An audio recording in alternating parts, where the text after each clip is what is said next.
찬양하는데 영화 시스터 액트가 생각이 났습니다. 자, 우리 좌우에 계신 분들하고 이렇게 한번 인사해 볼까요? 주님의 이름을 찬양합시다. 아멘. 고통날이 찾아와도 주님만을 찬양하는 우리가 되기를 간절히 소망합니다. 오늘 본문 말씀을 통해서 믿음으로 사는 삶이라는 주제로 우리 함께 말씀을 나누고자 하는데, 특히 우리 신앙의 성숙을 향해 나아가는 여정에 대해서 우리 짧은 시간이지만 오늘 이 시간을 통해서 함께 나누고자 합니다. 우리 모두는 예수 그리스도를 믿음으로 구원받아 하나님의 자녀가 된 복된 존재들임을 믿습니다. 그러나 여러분, 신앙생활은 단지 이제 구원받는 것에서 멈추는 것이 아니라 주님 안에서 계속해서 자라나고 성숙해가는 과정이어야 한다라는 것이죠. 여러분, 성장하지 않으면 퇴보한다라는 말 들어보셨죠? 이 말은 당연한 건데 단순하지만 너무나도 중요한 진리다라는 것이죠. 어린아이가 자라지 않고 계속 젖만 먹고 있다면 그 부모님의 마음이 어떻겠습니까? 걱정과 안타까움이 너무나도 클 것입니다. 마찬가지로 우리의 영적인 삶도 어린아이의 수준에 머물러 있다면 하나님 아버지 마음도 그러하실 것이다 라는 것이죠. 그래서 오늘 본문은 우리에게 그리스도의 도에 초보를 버리고 완전한 데, 즉 성숙한 데로 나아갈 것을 강력하게 권면하고 있습니다. 그래서 마치 잘 지어진 건물이라도 기초공사에만 머물러 있다면 그 건물의 목적을 다할 수 없는 것처럼 우리의 신앙도 기초적인 교리에만 만족해서는 안 된다라는 것이죠. 더 깊고 넓은 하나님의 세계를 삶 가운데 경험하면서 그리스도의 장성한 분량에까지 우리는 점점 더 자라가야 하는 것이죠. 그래서 말씀을 통해서 우리는 왜 신앙의 성숙이 중요한지, 성숙으로 나아가기 위해서 우리는 도대체 무엇에 힘을 써야 될지, 그리고 그 과정에서 우리가 경계해야 될 것이 무엇인지, 하나님께서 우리에게 주시는 또 참된 위로는 무엇인지를 함께 나누면서 오늘 말씀을 통해서 각자의 또 신앙을 재점검하고 새로운 결단으로 나아가는 귀한 시간 되기를 간절히 소망합니다. 먼저 1절에서 3절 본문을 보면 그리스도의 도의 초보를 넘어서라는 본문으로 보게 되는데, 히브리서 저자는 단호하게 그리스도의 도의 초보를 버리라 라고 말하고 있습니다. 여러분, 여기에서 말하는 초보는 무엇을 뜻할까요? 여기서 말하는 초보는 본문은 구체적으로 6가지를 언급하고 있는데, 여기서 초보는 죽은 행실을 회개하는 것과 하나님께 대한 신앙, 또 세례, 또 안수, 또 죽은 자의 부활과 영원한 심판 등 이런 신앙의 기초적인 교리를 말하고 있습니다. 이것은 건물의 기초처럼 우리 삶 가운데 너무나도 중요하지만 평생 기초만 세우고 머문다면 그것은 완성된 삶이 아니다라는 것이죠. 이 6가지는 우리 신앙의 기초이면서 너무나도 중요합니다. 마치 계속 말씀드리고 있지만 건물의 기초와도 같다라는 것이죠. 기초가 없이는 건물을 세울 수가 있을까요? 없죠. 평생 기초 공사만 하고 있다면 어떻게 될까요? 그 건물은 결코 완성될 수가 없다라는 것이죠. 그런데 여러분, 우리가 분명히 오늘 본문을 통해서 알아야 할 것은 히브리서 저자는 이 기초적인 교리를 부정하는 것이 절대 아니라 이미 닦여진 터 위에 이제는 건물을 세워서 올라가야 할 때다라는 것을 강조하고 있다라는 것이죠. 여러분, 2절 말씀을 보면 2절 하반절에 보면 다시 닦지 말고 라고 말씀하고 있는데, 이 표현은 더 이상 초보적인 단계에 머물러서 마치 제자리 걸음을 하지 말라는 강력한 권고의 말씀입니다. 그렇다면 우리가 나아가야 할 완전한 대, 2절에 나오는 이 완전한 대는 무엇을 의미할까요? 이것은 죄가 없는 완전함이 아니라 성숙함, 그리고 온전함, 그리고 목표에 도달하다라는 의미를 가지고 있습니다. 어린아이가 자라서 어른이 되어 가듯이 우리의 믿음도 자라나서 에베소서 4장 13절 말씀, 너무나 잘 아는 말씀처럼 그리스도의 분량에 장성해야 된다. 장성 분량에 이르는 것인데, 이것은 지식적인 성장뿐만이 아니라 인격의 삶의 모든 영역에서의 성숙을 말하죠. 다시 말하면 그리스도의 성품을 닮아가는 삶을 말씀하고 있습니다. 여러분, 모든 말씀이 중요하지만 오늘 본문의 3절 말씀을 우리가 다시 한번 읽어보도록 하겠습니다. 3절 같이 읽겠습니다. 시작. 하나님께서 허락하시면 우리가 이것을 하리라. 아멘. 우리의 성숙은 우리의 노력으로 이루어지는 것이 아니라 하나님의 은혜와 인도하심 속에서 가능하다라는 고백이라는 것이죠. 우리는 성숙을 향한 열망을 가지고 노력을 하지만, 노력을 하되 동시에 하나님의 주권을 인정하고 그분의 도우심을 날마다 간구해야 하는 것입니다. 사랑하는 성도 여러분, 지금 저와 여러분의 신앙이 젖만 먹는 어린아이가 아니라 단단한 식물을 먹고도 소화를 시킬 수 있는, 다시 말하면 선악을 분별하면서 하나님의 일꾼으로 쓰임받는 성숙한 주님의 자녀가 되기를 간절히 소망합니다. 또 4절에서 8절까지의 말씀은 이제 배교에 대해서 말하고 있는데, 사실 이 부분은 히브리서에서도 가장 해석하기가 어렵고 논쟁이 많은 구절 중에 하나입니다. 그러나 그만큼 우리에게 주는 경고의 메시지가 강력하다라는 것이죠. 히브리서 저자는 신앙의 성숙으로 나아가지 못하고 뒤로 물러나서 타락할 경우 그 결과가 얼마나 비참한지를 설명하고 있는데, 우리 4절에서 6절 말씀을 쭉 보시면요, 이전에 빛을 받고 성령을 체험하고 또 말씀과 하나님의 능력을 경험한 사람이라도 타락할 수 있고, 그렇게 될 경우에 회개가 불가능하다라는 엄중한 경고를 우리에게 주고 있다라는 것이죠. 여기서 말하는 이 타락은 단순한 죄가 아니라 의도적이고 또 계속되는 것, 지속적인 배교, 즉 믿음을 저버리고 돌아서는 행위를 말하는 것인데, 이는 예수님의 십자가를 다시 못 박는 것과 같기에 그 심각성이 너무나도 크다라는 것이죠. 이러한 놀라운 영적 체험을 한 사람들이 타락한 사람들이 될 수도 있다라는 것이죠. 이 말씀 때문에 우리는 신앙생활하면서 긴장할 수도 있습니다. 그런데 여러분, 여기서 타락하다라는 것은 단순히 죄를 짓는 수준을 넘어서서 의도적이고 지속적이고 하나님을 배반하고 믿음에서 완전하게 떠나버리는 상태, 즉 배교를 의미하고 있습니다. 그리고 이어서 7절과 8절은 땅의 비유를 통해서 이 경고를 더욱더 분명하게 알려주고 있는데, 여러분, 비는 하나님의 은혜를 상징하고 있습니다. 이 은혜의 비를 흡수한 땅이 그 땅에 알맞게 합당한 열매, 채소, 선한 열매를 맺으면 하나님께 복을 받습니다. 그러나 동일한 은혜를 받고서도 그 안에 선한 열매를 맺는 것이 아니라 가시와 엉겅퀴를 내는 것, 즉 악한 열매나 아무런 열매도 맺지 못하면 어떻게 될까요? 버림을 당하고 저주를 받아서 결국에는 불사름을 당하게 된다라는 것이죠. 여러분, 이 말씀은 구원을 잊어버리는 대한 그 상실에 대한 공포를 주는 것이 아니라 참된 믿음은 반드시 열매로 증명되어야 된다라는 것을 알려주고 있는 말씀이다라는 것이죠.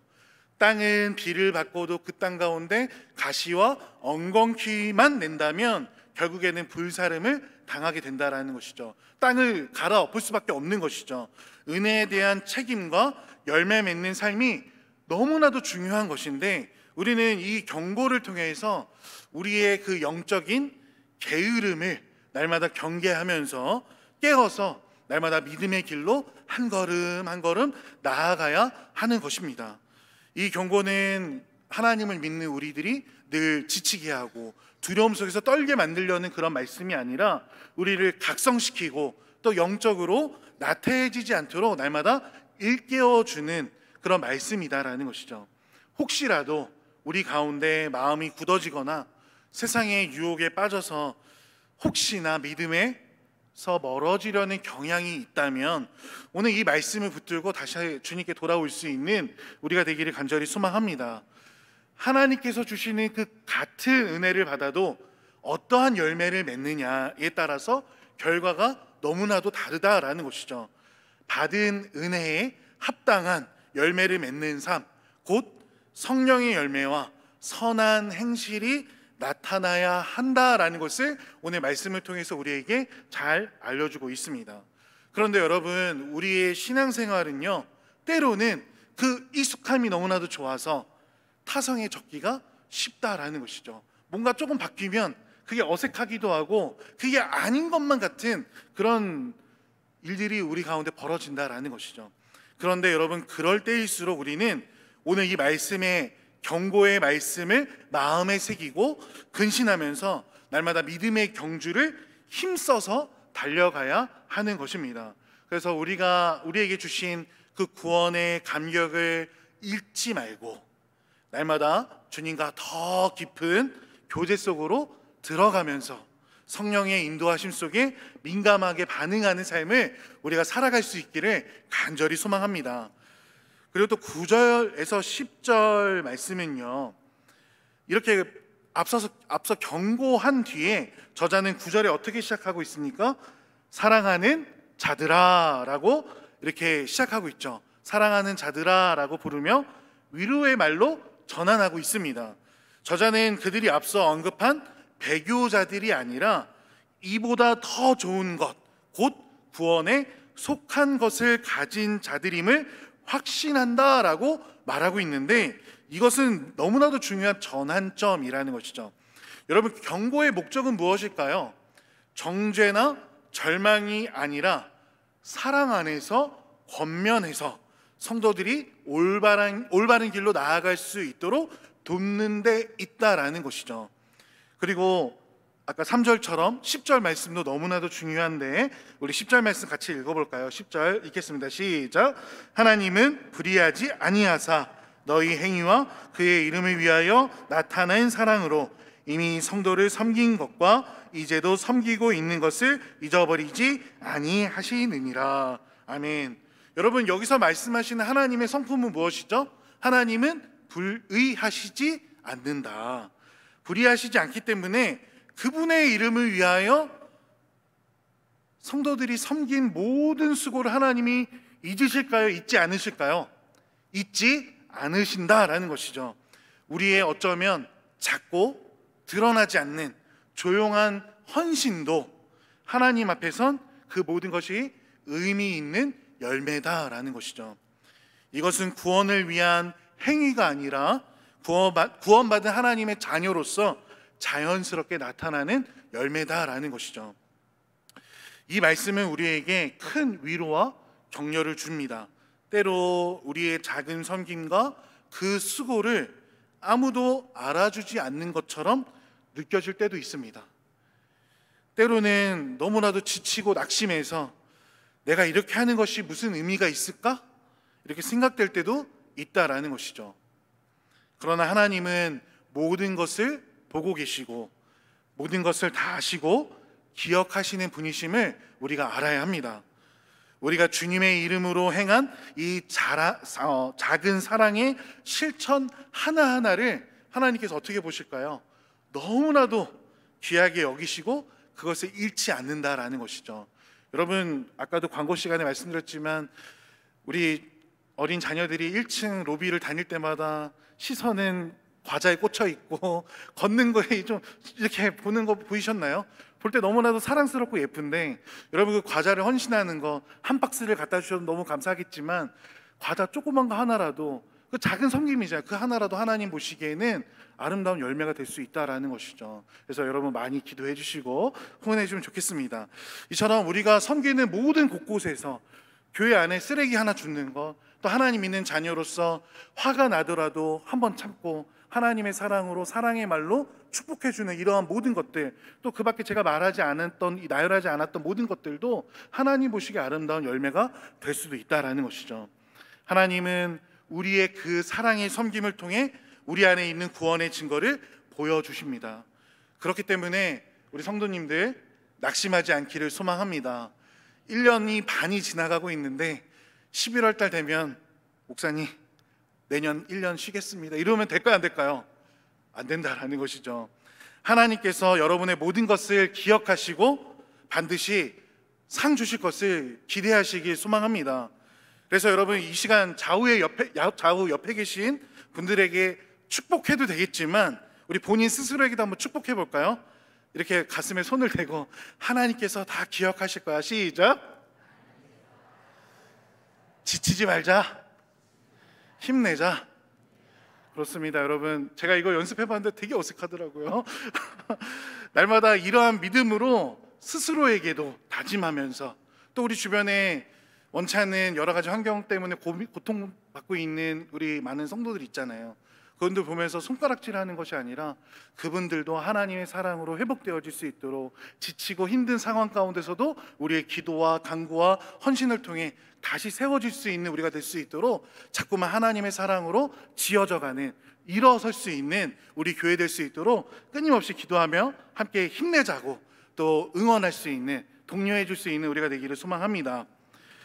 자, 11절과 12절은 소망의 풍성함에 이르는 길에 대해서 말씀하고 있는데 이제 히브리서 저자는 성도들에게 구체적인 권면을 제시하고 있다라는 것이죠. 그것은 바로 11절에 보니까 부지런함과 인내, 즉 오래 참음을 통해서 소망의 풍성함에 이르고 궁극적으로 약속들을 기업으로 받는 것입니다. 우리 11절 말씀 같이 한번 읽어볼까요? 시작.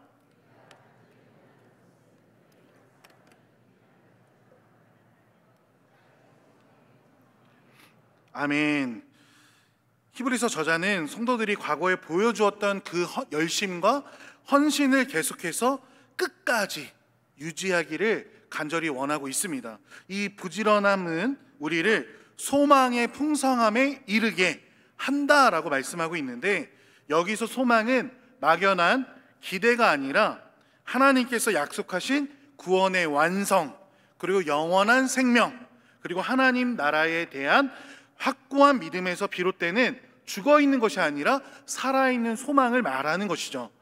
부지런히 믿음의 길을 우리가 걸어갈 때에 우리의 소망은 더욱더 분명해지고 또 풍성해지고 그 소망이 우리를 더욱더 힘있게 앞으로 나아가도록 이끌어준다라는 것이죠. 자, 그래서 우리 12절 말씀을 두 부분으로 나눠서 보려고 하는데 먼저 12절 상반절에 보면 게으르지 말라라고 말씀하고 있죠. 여러분 영적 게으름은 신앙 성장의 가장 큰 적 중에 하나다라는 것이죠. 말씀과 기도와 또 많은 예배 참석 등 또 우리 성도들 간의 교제 또 봉사와 섬김 등 이 신앙생활의 기본적인 의무들을 우리가 소홀히 할 때에 우리의 영혼은 병들고 약해지기가 쉽다라는 것이죠.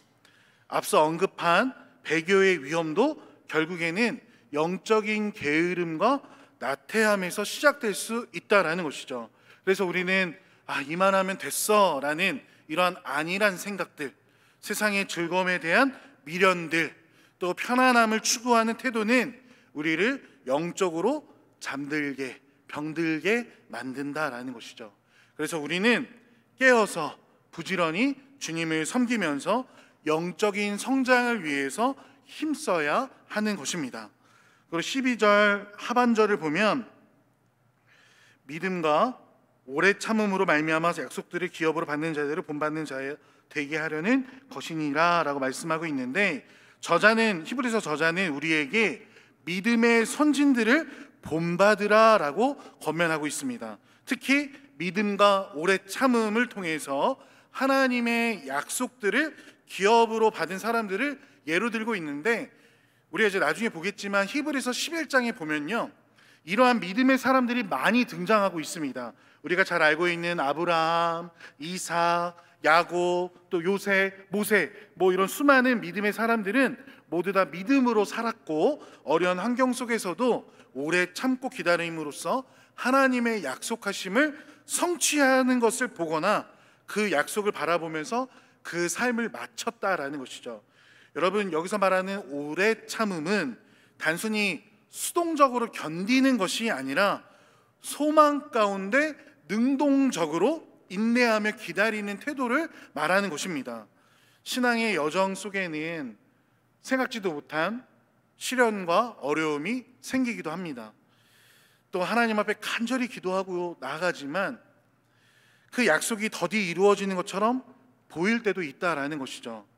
그런데 여러분, 낙심하거나 포기하지 말고 믿음의 이 선진들처럼 끝까지 인내하며 하나님의 때를 기다릴 수 있는 우리가 되기를 간절히 소망합니다.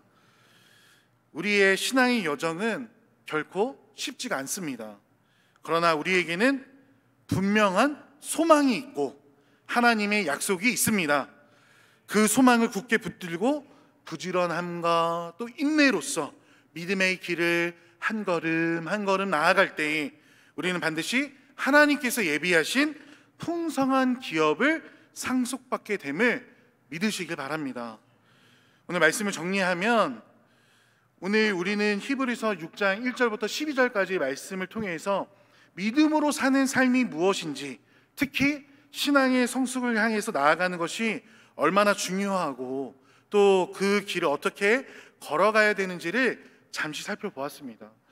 그래서 말씀을 정리하면서 세 가지 핵심을 다시 한번 우리 마음에 새기기를 원하는데, 1절에서 3절 말씀을 근거로 첫째, 우리는 그리스도의 도의 초보를 넘어 성숙으로 나아가야 한다라는 것이죠. 신앙의 기초는 너무나도 중요합니다. 그렇지만 거기에만 머물러서는 안 된다라는 것이죠. 하나님의 말씀을 더 깊이 깨닫고 그리스도의 장성한 분량까지 자라가면서 삶 가운데 선악을 분별하고 하나님이 기뻐하시는 일인지 아닌지를 분별하고 하나님의 뜻을 행하는 성숙한 그리스도인이 되어야 하는 것이죠. 이를 위해서 우리는 하나님의 도우심을 구하며 꾸준히 노력해야 하는 것이죠. 두 번째로는 4절부터 8절까지 말씀을 통해서 우리는 배교의 위험을 경계하면서 열매 맺는 삶을 살아가야 하는 것입니다. 하나님의 크신 은혜를 경험하고도 예전에는 그랬는데 제가 젊었을 때는 거기서 그치면 안 된다라는 거죠. 그 은혜를 경험하고도 타락해서 주님을 배반하는 일이 없도록 늘 깨어 근신해야 하는 것입니다.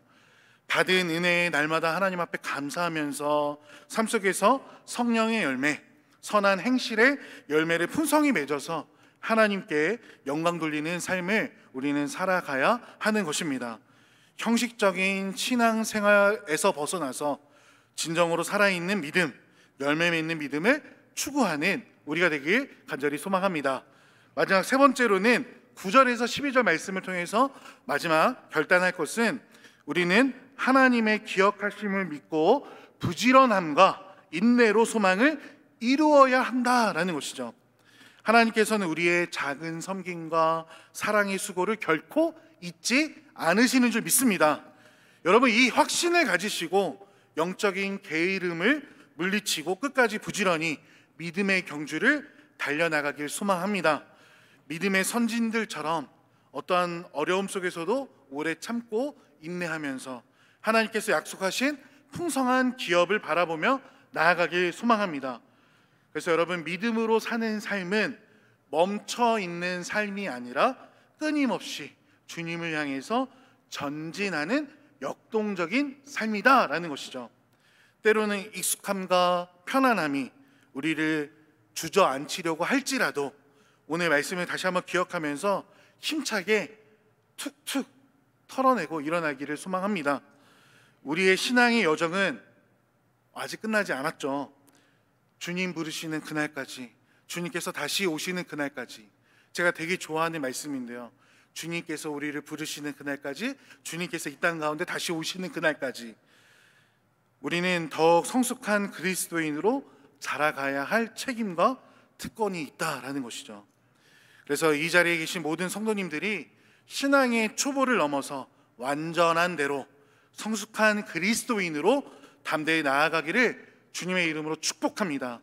그래서 하나님께서 기억하시는 아름다운 사랑의 섬김과 선한 행실의 열매를 하나만 맺는 것이 아니라, 하나도 물론 감사하겠지만 주렁주렁 맺음으로써 마침내 약속된 기업을 받아 누리며 하나님께 큰 영광 돌리며 살아가는 복된 인생들이 다 될 수 있기를 주님의 이름으로 간절히 축복합니다. 기도하겠습니다. 하나님 아버지, 저희가 신앙의 초보를 넘어서 성숙으로 나아가게 하여 주시옵고 받은 은혜에 합당한 열매를 맺으며 살아갈 수 있도록 도와주시옵소서. 영적인 게으름을 물리치고 부지런함과 오래 참음으로 주님의 약속을 향해 끝까지 전진하게 하여 주시옵고 우리의 모든 섬김을 기억하시는 주님을 날마다 의지하며 그리스도를 닮아가는 복된 삶을 살아가도록 인도하여 주시옵소서. 이 시간 하나님 아버지 앞에 정성의 예물 드립니다. 감사 헌금 드립니다. 주여 이 땅의 기도에 즉시 응답하여 주소서. 또 구제연금 드립니다. 불의웃을 위해서 사용해 달라고. 또 구역 예배 보고서와 또 1,000번 예물 드리오니 하나님 소망하는 기도의 제목들 또 하나님께서 응답하여 주시옵고 드린 예물들이 주님의 나라 영광을 위하여 귀하게 쓰임받게 하여 주시옵고 드린 이들의 가정과 생활 위에 하늘의 신령한 복으로 넘치는 은혜를 허락하여 주시옵소서. 예수님의 이름으로 기도합니다. 아멘. 이 시간 찬송가 545장 찬양하시고 축도로 예배 마치겠습니다.